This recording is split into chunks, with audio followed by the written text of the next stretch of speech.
तो यूनिट 2 जो है वो फाइनेंशियल डेटा या फाइनेंशियल स्टेटमेंट कैसे होते हैं उसको समझा रहे हैं। तो सबसे पहले आप क्या बोल रहे हैं, एनुअल रिपोर्ट के बारे में दिया। क्या? Annual report. भाई ये चीज़ क्या होती है एनुअल रिपोर्ट? मैंने अभी आपको पहले आगे बोला कि हर कंपनी को आरओसी के पास अपनी एनुअल रिपोर्ट जमा करानी पड़ती है, ठीक है। अब ये एनुअल रिपोर्ट क्या होती है? तो एनुअल रिपोर्ट जो होती है ये कंपाइलेशन है ना, बहुत सारी चीज़ों को इकट्ठा करके बनाते हैं, है ना। जैसे आपका एक होती है बोर्ड रिपोर्ट। अब ये बोर्ड रिपोर्ट क्या होती है समझो। बोर्ड मतलब क्या होता है? कंपनी जो है, कंपनी के ओनर्स कौन है? Share holders. शेयर होल्डर्स रोज बिजनेस का गवर्नेंस नहीं कर पाते, इसलिए वो क्या करते हैं, बोर्ड ऑफ डायरेक्टर्स को अपॉइंट करते हैं। डायरेक्टर का एक समूह होता है, मतलब डायरेक्टर का एक 4 या 5 या 10 15 डायरेक्टर का ग्रुप होता है, उसको कहा जाता है डायरेक्ट बोर्ड ऑफ डायरेक्टर्स। और ये लोग क्या करते हैं, अपने अंडर मैनेजमेंट को अपॉइंट करते हैं जो day to day business activity करेगा, ठीक है। तो ये बोर्ड ऑफ डायरेक्टर जो होते हैं, क्योंकि ये गवर्नेंस कर रहे हैं पूरा का पूरा, तो हर साल इनको एक बोर्ड रिपोर्ट देनी पड़ती है कि भाई हमारी कंपनी ने क्या किया क्या नहीं किया। उसके अलावा आपके अकाउंट्स होते हैं, है ना, जिसके अंदर आपका बैलेंस शीट हो गई, आपका पीएनएल हो गया, आपका कैश फ्लो स्टेटमेंट हो गया, और भी बहुत सारी चीज़ें होती है। और इस अकाउंट्स पर ऑडिटर जो होता है वो रिपोर्ट देता है अपनी, ठीक है। क्योंकि हर एक कंपनी को ऑडिट करवाना कंपलसरी है चार्टर्ड अकाउंटेंट से। तो ये अकाउंट जो है ये चेक करके ऑडिटर बोलता है कि हाँ ओके नोट ओके। तो ये ऑडिटर का रिपोर्ट जो होता है वो भी इसका कंपोनेंट है। तो इन सारी चीज़ों को मिला के उसको कहा जाता है एनुअल रिपोर्ट, ठीक है। तो यहाँ पे आप थोड़ा सा पढ़ते हैं। Annual report is a comprehensive document that a company publishes on a yearly basis to provide information to its shareholders, investor and other stakeholder। भाई शेयर होल्डर को बताने के लिए भाई हमने क्या किया क्या नहीं किया, हमारा परफॉर्मेंस कैसा रहा, और फ्यूचर में हम क्या करने वाले हैं, ठीक है। अब ये कंपोनेंट ऑफ एनुअल रिपोर्ट, ये पूछ सकते हैं क्वेश्चन आपको कि भाई सिर्फ कंपोनेंट बताओ, ठीक है। तो पहला तो होगा कवर पेज, ठीक है, कंपनी का नाम लोगो वगैरह होगा उसके अंदर। Letter to shareholder, shareholder को लेटर लिखेगा कौन, चेयरमैन या जो भी आपका मैनेजिंग डायरेक्टर होगा या जो भी सीईओ होगा वो लेटर लिखेगा कि भाई हमारी कंपनी ने ये किया नहीं किया, हाईलाइट्स देगा उसके अंदर, की अचीवमेंट देगा और फ्यूचर की थोड़ी सी स्ट्रेटेजीज देगा। फाइनेंशियल हाईलाइट्स, यहाँ पे क्या होगा, पूरी बैलेंस शीट और पूरे पीएनएल को एकदम समराइज करके ये लोग बताएंगे। Summarise is companies financial performance, है ना।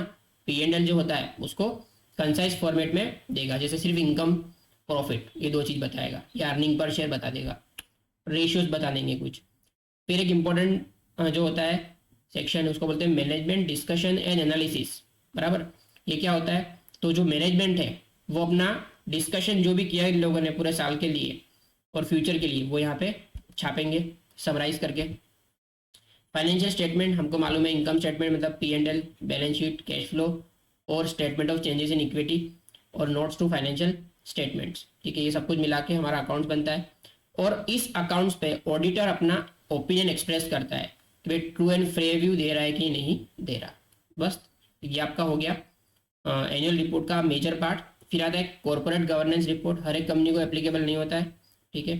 सस्टेनेबिलिटी रिपोर्ट ये भी एप्लीकेबल नहीं होता है। और अदर इन्फॉर्मेशन कुछ भी देनी हो तो आप किसी भी कंपनी की रिपोर्ट निकाल के देखोगे ना, मैं डिस्क्रिप्शन में रिलायंस की रिपोर्ट डाल दूंगा, आप हूबहू देखोगे, मैं आपको पेज नंबर के साथ लिख दूंगा भी, कवर पेज दिखेगा आपको, लेटर टू शेयर होल्डर दिखेगा, फाइनेंशियल हाईलाइट दिखेगी, मैनेजमेंट डिस्कशन एनालिसिस पैराग्राफ दिखेगा, फाइनेंशियल स्टेटमेंट दिखेंगे और नोट्स दिखेंगे उसके, ऑडिटर का रिपोर्ट दिखेगा, कॉर्पोरेट गवर्नेंस का रिपोर्ट दिखेगा, हर चीज़ यहाँ पे अवेलेबल होगी। तो डिस्क्रिप्शन में आप देख लेना, वीडियो खत्म करने के बाद रिलायंस की रिपोर्ट दूंगा, देख लेना अच्छी तरीके से, ठीक है।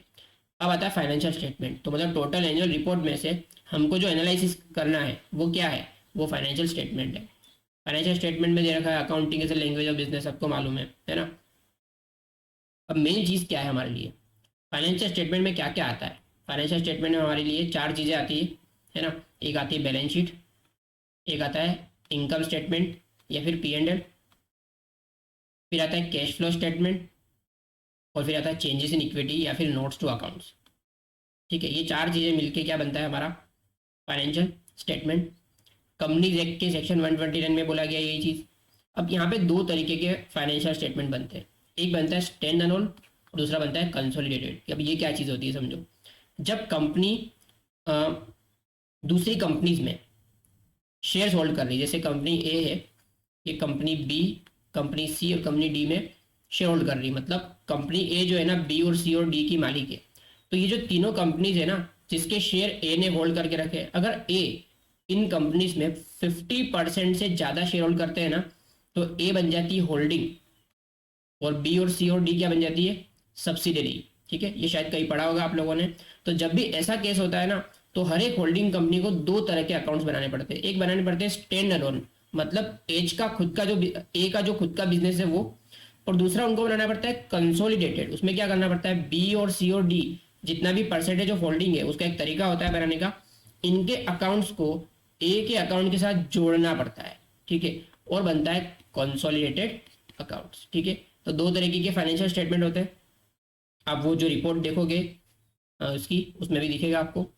ठीक है, जैसे यहाँ पे रिलायंस का एग्जांपल दे रखा है। अब ये इससे फ़ायदा क्या है भाई, इन्वेस्टर जो है उनको मालूम पड़ेगा है ना कि भाई टोटल कंपनी ने क्या परफॉर्मेंस किया है, क्रेडिटर जिन लोगों ने उधार पे माल बेचा है या उधार पे पैसा दिया है वो लोग भी पता लगा पाएंगे, बराबर। एनालिस्ट भी आप देखते हैं। रिलायंस की पूरी देखो, रिलायंस जो है उसके कितनी सब्सिडरीज हैं, दुनिया भर की सब्सिडरीज है। हर बिजनेस, आप जो बिजनेस का नाम लो हर एक में वो लोग है। मीडिया में है ना, टेलीकॉम में है, पेमेंट्स में है, ई कॉमर्स में आजियो उनका है, पेट्रोलियम तो है ही उनका सबसे मेजर, बराबर।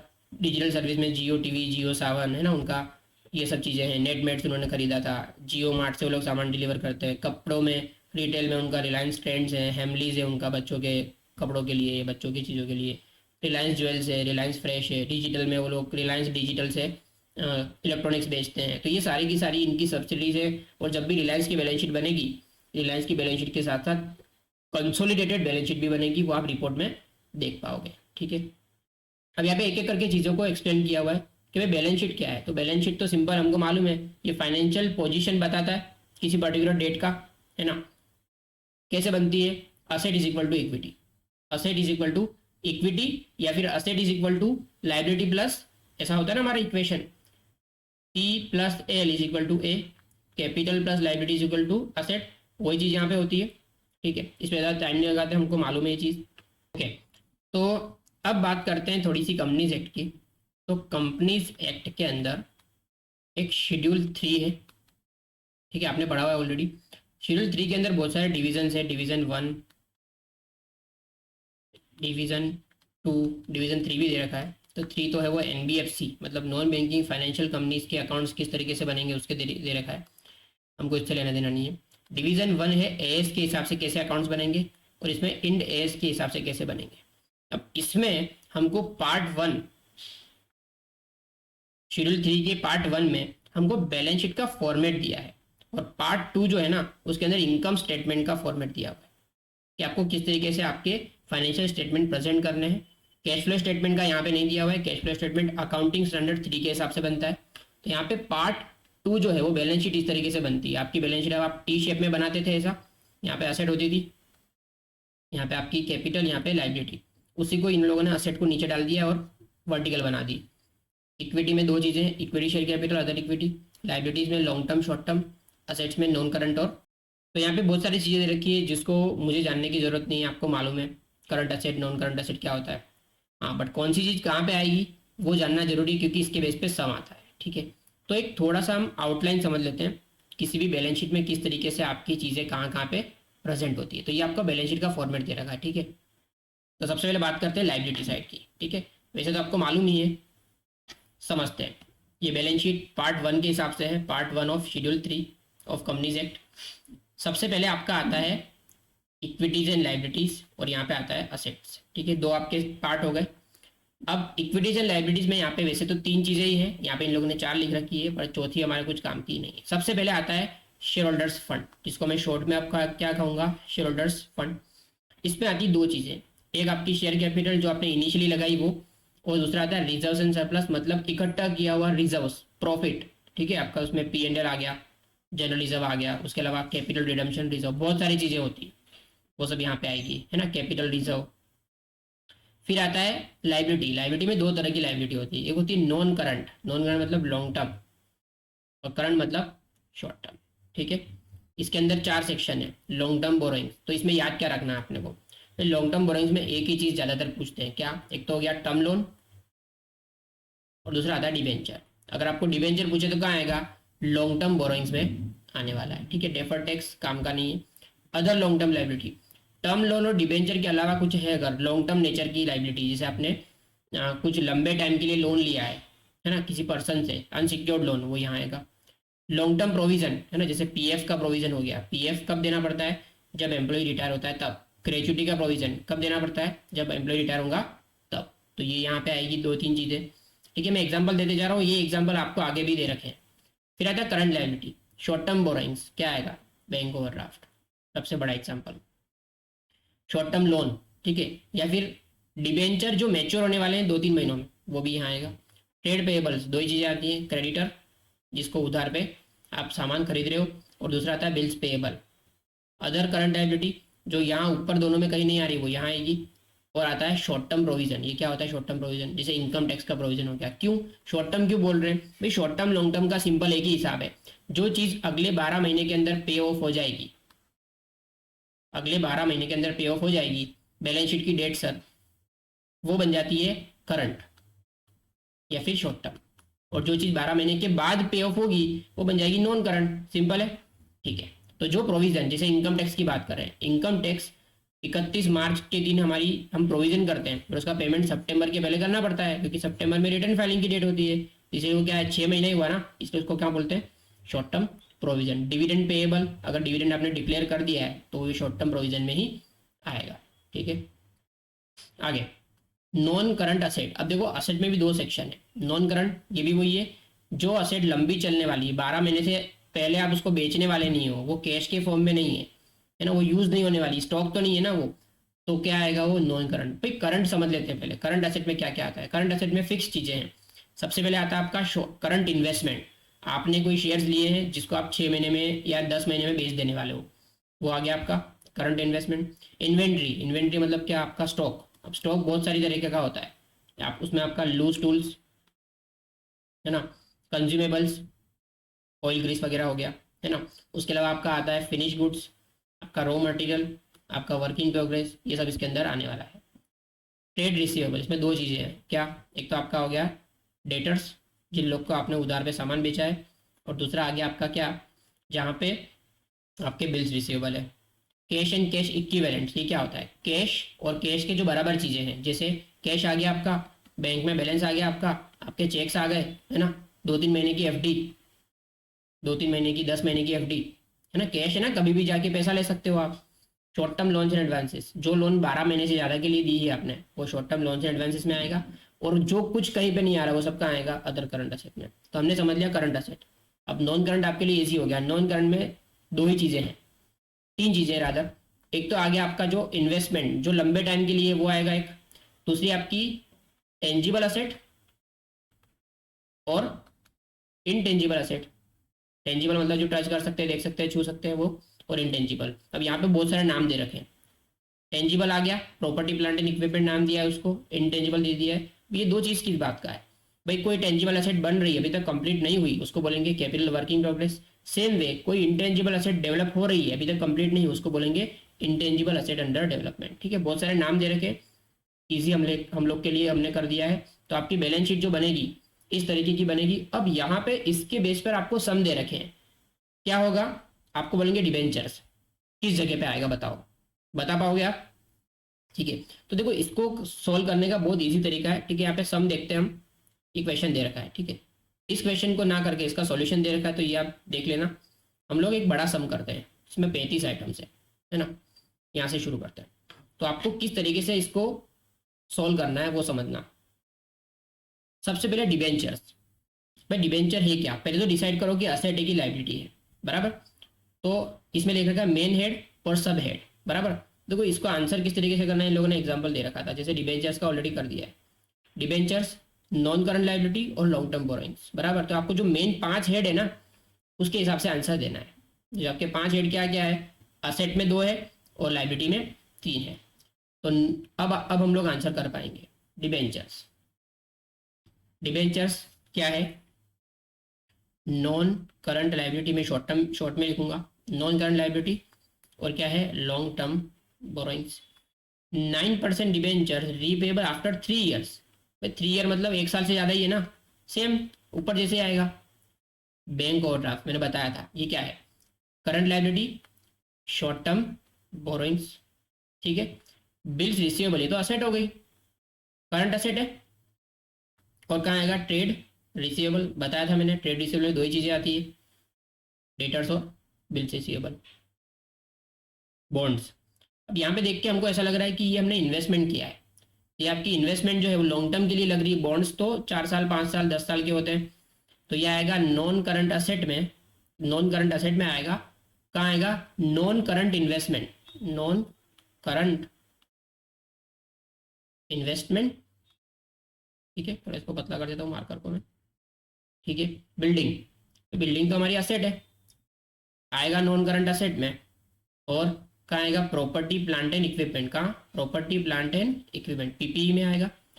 कैपिटल एडवांसेस, है ना, आपने एडवांस दिया है कैपिटल के लिए, कैपिटल के लिए एडवांस मतलब आपने लॉन्ग टर्म के लिए एडवांस दिया है, तो नॉन करंट असेट, है ना, other current, other non current asset. Capital redemption reserve, capital redemption reserve जो क्या है, एक तरह से आपका रिजर्व है, तो ये आएगा शेयर होल्डर्स फंड, है ना, मेन हेडिंग क्या है, शेयर होल्डर्स फंड, उसके अंदर reserves and surpluses. Capital work in progress, मैंने आपको बताया कि जो टेंजिबल एसेट कंप्लीट नहीं हुई है उसके बारे में आएगा नॉन करंट असेट में, और क्या लिखेंगे, कैपिटल वर्क इन प्रोग्रेस, इसका नाम ही क्या होगा, capital W I P. Checks in hand, cash है ना, ये तो करंट एसेट में क्या लिखेंगे, कैश एंड कैश इक्विवेलेंट्स, ठीक है।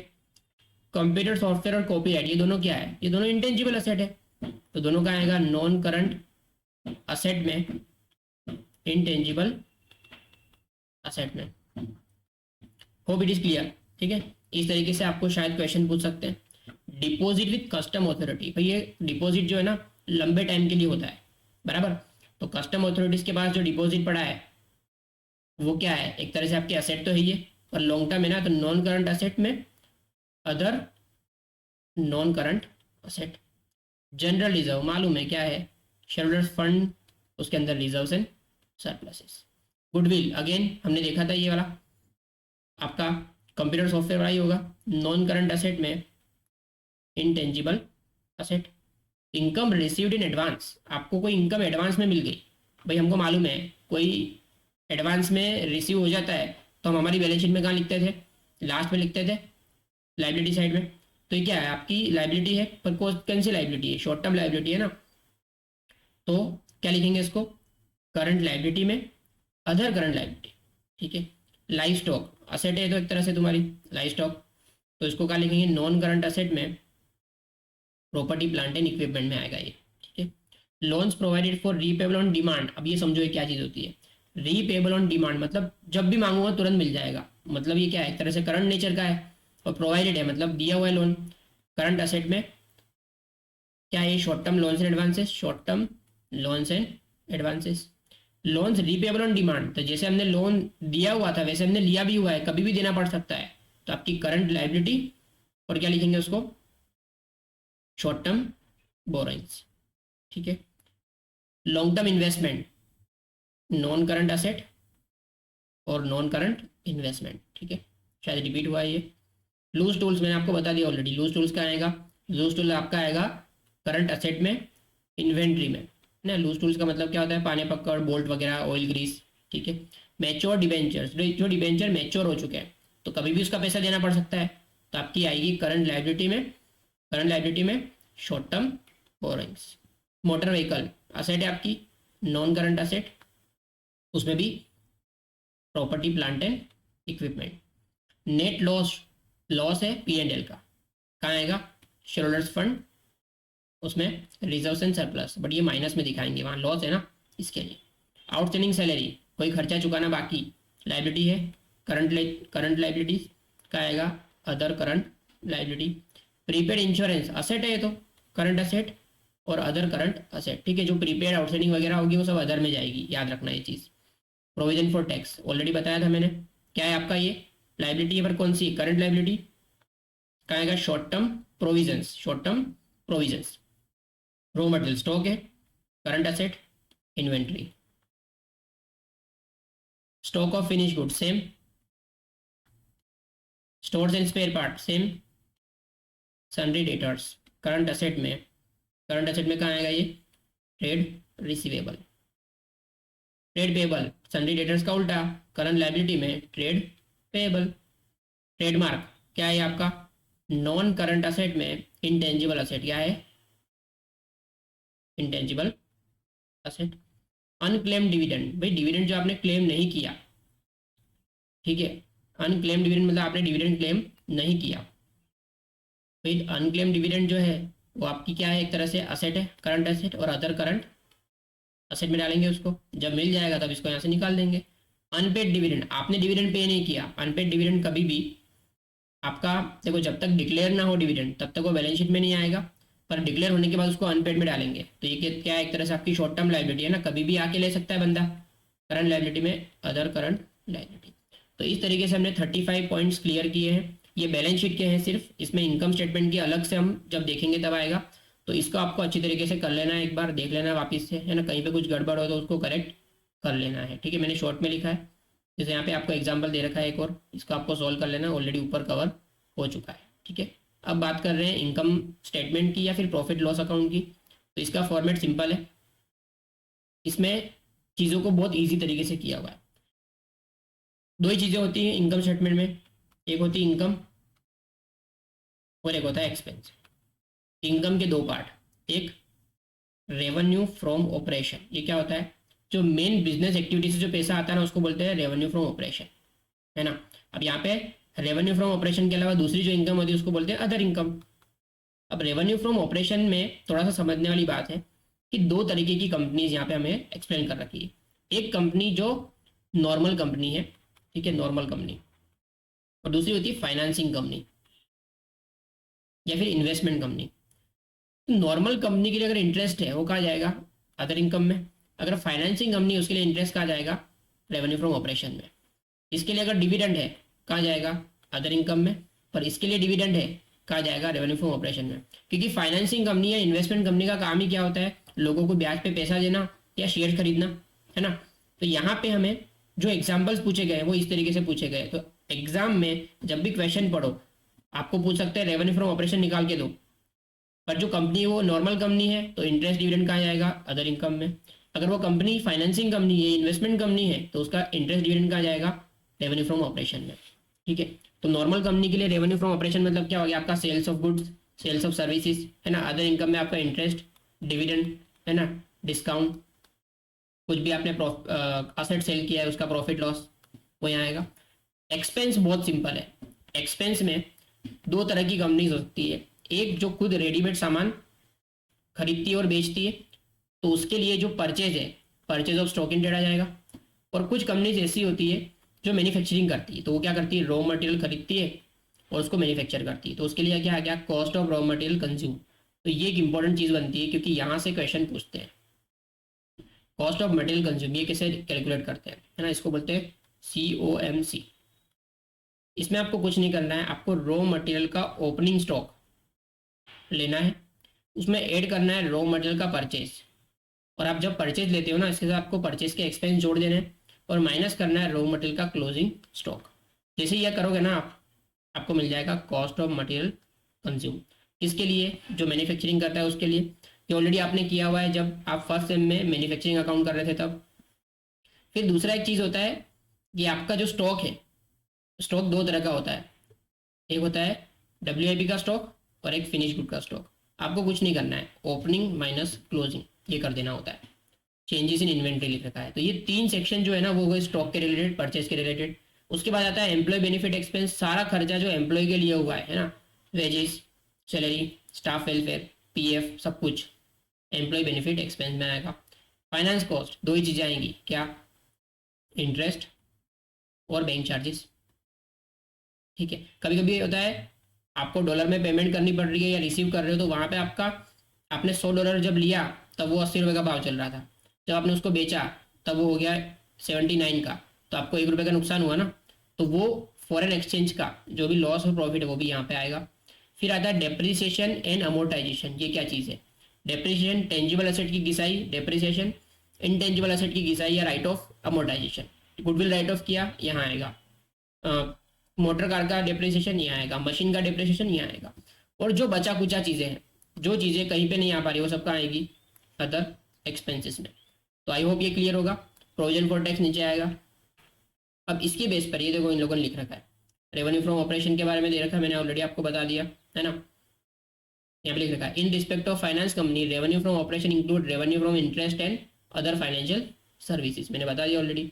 अदर इनकम में आपका डिविडेंड और अदर नॉन ऑपरेटिंग इनकम आ गया। एक्सपेंस ऑलरेडी आपको मैं बता चुका हूँ, है ना। कॉस्ट ऑफ मटेरियल कंज्यूम कैसे निकालना है, इसका सवाल है पीछे, ठीक है। Opening stock of raw material plus purchase of raw material plus acquisition cost of raw material, मतलब परचेज का खर्चा, minus closing stock of raw material, क्या क्या मिलेगा हमको, cost of material consume. Clear है। चेंजेस इन इन्वेंट्री में क्या करना है आपको, ओपनिंग माइनस क्लोजिंग, सिंपल। पर कौन सा, सिर्फ WIP और फिनिश गुड्स, रॉ मटेरियल का मत करना, ऑलरेडी ऊपर कर लेंगे हम रॉ मटेरियल का। Employee benefit, salary, wages, provident fund का कंट्रीब्यूशन, है ना, स्टाफ वेलफेयर एक्सपेंस, सब कुछ आ गया। फाइनेंस कॉस्ट में इंटरेस्ट एक्सपेंस और अदर बोरिंग कॉस्ट, मतलब बैंक चार्जेस आपका, है ना। Net gain loss on foreign currency transaction and translation. Depreciation amortisation already बता दिया आपको। अदर एक्सपेंस जो बचा कुचा सब यहाँ आएगा, ठीक है। डायरेक्टली सम देखते हैं इसका।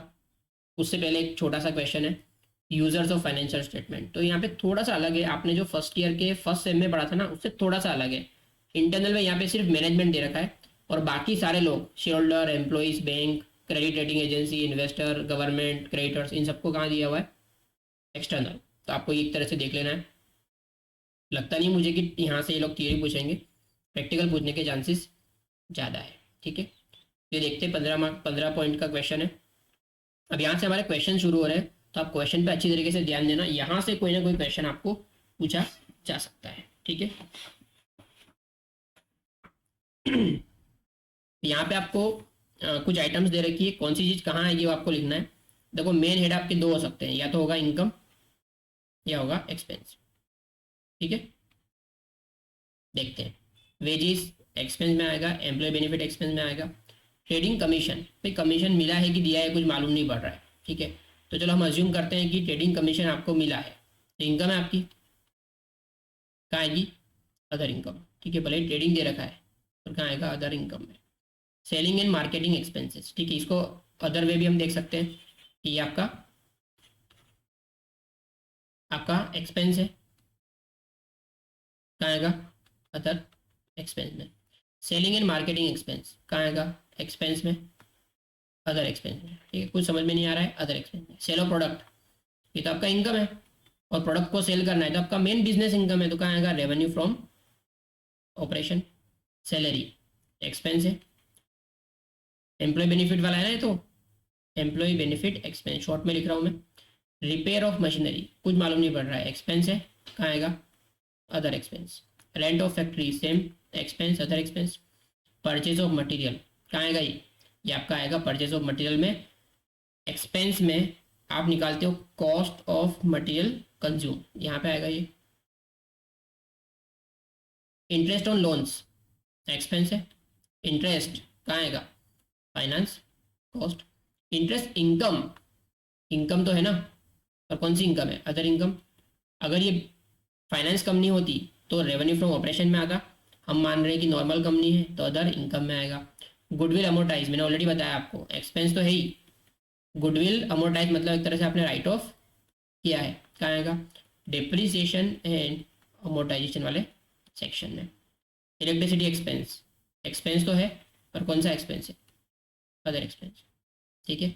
डिविडेंड फ्रॉम कंपनीज, आपको ये डिविडेंड मिला है, आपकी इनकम है, कौन सी इनकम, अदर इनकम। डिस्काउंट और loss on issue of debentures, return of, आपने राइट ऑफ किया है खर्चे को, एक्सपेंस, कौन सा, अदर एक्सपेंस, ठीक है। एक तरह से कभी कभी इसको फाइनेंस कॉस्ट में भी लेते हैं, ठीक है, तो ये कन्फ्यूजन है। बैंक चार्जेस कहाँ आएगा, एक्सपेंस में, और बैंक चार्जेस कहाँ है, बैंक मतलब फाइनेंस कॉस्ट, ठीक है। तो इस तरीके से हमने ये चीज़ की, ये भी पूछ सकते हैं। अब कुछ और क्वेश्चन दे रखे 7-8, देखते हैं फटाफट एक एक करके समझते हैं। क्या पूछ रहे हैं, calculate revenue from operations and other income and total revenue for non financial company, ना, नॉन फाइनेंशियल कंपनी मतलब इंटरेस्ट और डिविडेंड कहाँ आएगा, अदर इनकम में। देखते हैं, सेल्स कहाँ आएगा, revenue from operation. Sales return minus हो जाएगा यहीं से, मतलब आपका 6 लाख माइनस 1 लाख, आपका 5 लाख हो गया क्या, रेवेन्यू फ्रॉम ऑपरेशन।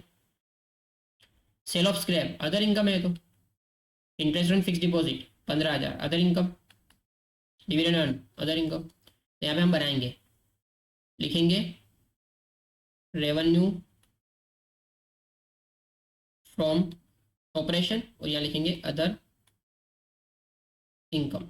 ठीक है, यहाँ पे नोट बनाएंगे, ये 1 ये 2, ठीक है, और यहाँ पे हमारी इनकम हम लिखेंगे।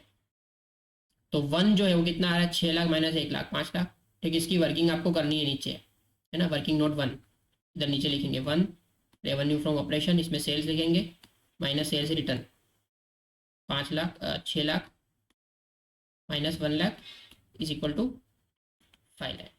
फिर वर्किंग नोट 2 भी करनी है आपको, जिसमें आपको 12,500 प्लस 15,000 प्लस 5,000, ठीक है, इस तरीके से करना है। वैसे आ रहा है टोटल 32,500 में लिख रहा हूँ। ठीक है, आपको यहाँ पे वर्किंग करनी है तीनों की, और यहाँ लिखना है टोटल रेवेन्यू। ठीक है, इसको देना है 1, इसको देना है 2, ये 3 है। कैसे आया 1 प्लस 2, टोटल कितना आ रहा है 5,32,500। तो इस तरीके से आपकी वर्किंग बनेगी। ठीक है, इसको अच्छी तरीके से देख लेना आप। वापिस पूछ रहे हैं revenue from operation and other income for finance company. तो फाइनेंस कंपनी के लिए हमको मालूम पड़ गया कि इंटरेस्ट डिविडेंड वगैरह जो होगा वो कहाँ आएगा, रेवेन्यू फ्रॉम ऑपरेशन में। मिसलेनियस इनकम, ये तो अदर इनकम ही है। इंटरेस्ट ऑन लोन कहाँ आएगा, revenue from operation. Dividend revenue from operation.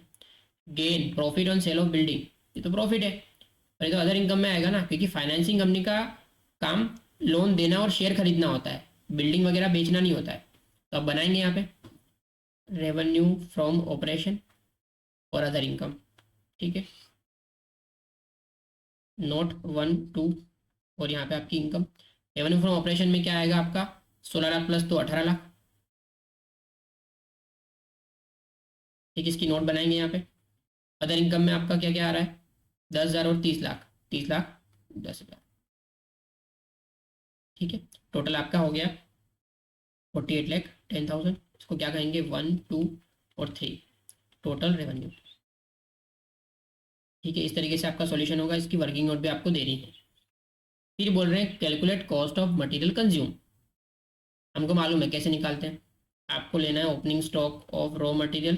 ठीक है, रॉ मटेरियल का स्टॉक लेना है, प्लस आपको परचेज लेना है, परचेज ऑफ रॉ मटेरियल। फिर जो भी टोटल आएगा उसमें से माइनस करना है closing stock of raw material. Opening inventory, inventory मतलब मटेरियल का इन्वेंट्री कितना है 4.5 लाख। परचेज कितना है 22 लाख। अगर परचेज का खर्चा होता तो इसके अंदर ही हम ऐड कर देते। और क्लोजिंग कितना है 5 लाख। कितना आएगा आपका 21,50,000। ठीक है, क्या बोलेंगे इसको कॉस्ट ऑफ मटेरियल। अच्छा, क्लियर है। पांचवा क्वेश्चन वही पूछ रहे हैं, कॉस्ट ऑफ मटेरियल कंज्यूम निकालो। भाई मटेरियल कंज्यूम में आपको मटेरियल का परचेज लेना है, फिनिश गुड का परचेज नहीं लेना। मटेरियल परचेज लेना है, क्लोजिंग स्टॉक में आपको फिनिश गुड नहीं लेना, यही लेना है। तो यही चीज़ को आप ऊपर वाले में रखोगे तो हो जाएगा। 6.5 लाख में 23,50 ऐड करना है और 5.5 लाख माइनस करना है, हो जाएगा। इसका आंसर मैं आपको दे देता हूँ, आपको सोल्व करना है अच्छी तरीके से। 6.5 लाख प्लस 23,50,000 माइनस आपका हो गया 550। इसका आंसर आपका 24,50,000 आना चाहिए। ठीक है, वापिस वही पूछ रहे हैं, आपको वर्किंग प्रोग्रेस को इग्नोर करना है। 2.5 लाख प्लस 16 लाख माइनस 3.5 लाख। इसका भी आंसर आपको दे देता हूँ मैं। इजी क्वेश्चन सर है। यहाँ पे आपका आंसर आना चाहिए 15। ठीक है, 2.5 लाख प्लस 16 लाख माइनस 3.5 लाख। आपको फिनिश गुड्स और वर्किंग प्रोग्रेस नहीं लेना है। सातवां क्वेश्चन क्या देखते हैं, prepare note to accounts for change in inventory of Bakers Limited for 31 March 23, है ना, from the following information and determine the amount that will be shown in statement of P&L against inventory and finish goods and stock in trade. ठीक है, तो कुछ changes in inventory में आपको सिर्फ क्या लेना है, आपको फिनिश गुड लेना है, आपको वर्किंग प्रोग्रेस लेना है। स्टॉक इन ट्रेड भी एक तरह से फिनिश गुड ही है, रेडीमेड सामान है ना। तो आपको कुछ नहीं करना है, आपको ओपनिंग माइनस क्लोजिंग। तो 4.5 लाख माइनस 4 लाख 50,000, 6.5 लाख माइनस 10 लाख 3.5 लाख कैसा नेगेटिव, 9,50,000 माइनस 14 लाख 4.5 लाख पर कैसा नेगेटिव।